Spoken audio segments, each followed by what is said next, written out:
ఒక చేత బంగారు బుట్టి మరో చేత బంగారు కడవను పట్టుకొని సత్యలోకంలో ముచ్చటించుకుంటున్న లక్ష్మీ సరస్వతుల దగ్గరికొస్తుందే ఆ అర్ధనారీశ్వరి.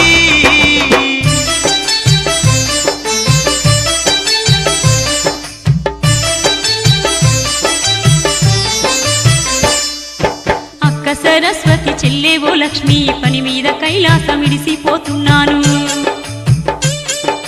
నాగన్నకు ఇన్ని పాలు పట్టండి, నందికేమో మీరు పూజ గట్టండి. శివునికింత పిండి పెట్టండి, మీరు ఎండి కొండను చూస్తూ ఉండండి.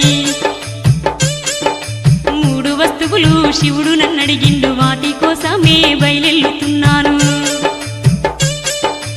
7 లోకాలనైన దేవులాడి 3 వస్తువుల్ని